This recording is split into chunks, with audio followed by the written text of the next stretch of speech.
ॐ स्थापकाय च धर्मस्य सर्वधर्मस्वरूपिणे अवतारवरिष्ठाय रामकृष्णाय ते नमः। ॐ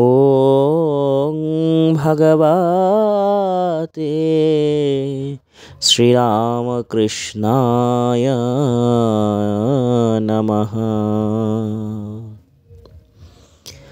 প্রতি বছর জানুয়ারি মাস অর্থাৎ 1 জানুয়ারি ইংরেজি নববর্ষ হিসেবে পালিত হয় এবং এই ইংরেজি নববর্ষর পাশাপাশি আরেকটি তিথি, সেটা হলো যেটা ভারতের ইতিহাসে একটি অন্যতম দিবস হিসেবে বা উৎসব হিসেবে পালিত হয়ে আসছে, সেটি হলো কল্পতরু উৎসব।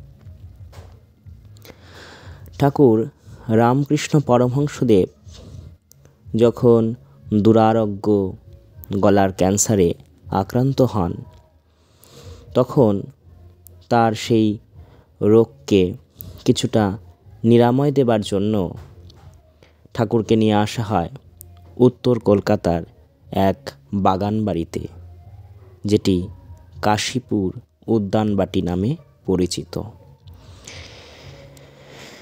ধীরে ধীরে ঠাকুর গুরুতর অসুস্থ হয়ে পড়েন। সালটি ছিল 1886। সেদিন ঠাকুর কিছুটা সুস্থ বোধ করলেন। ঠাকুর দোতলা থেকে নিচে বাগান বাড়িতে নেমে এলেন। সমস্ত ভক্ত সঙ্গে ঠাকুর এসে দাঁড়ালেন। সেখানে তিনি তার একজন প্রিয় ভক্ত প্রথিতযশা নাট্যকার গিরিশচন্দ্র ঘোষকে ঠাকুর জিজ্ঞাসা করলেন, আচ্ছা গিরিশ, তোমার আমাকে কি মনে হয়? গিরিশ উত্তর দিলেন, ঠাকুর, আপনি তো আর কেউ নন, আপনি হলেন পূর্ণ ব্রহ্ম ভগবান। আপনি এই ধরাধামে অবতীর্ণ হয়েছেন সমস্ত পাপী তাপী উদ্ধার করতে।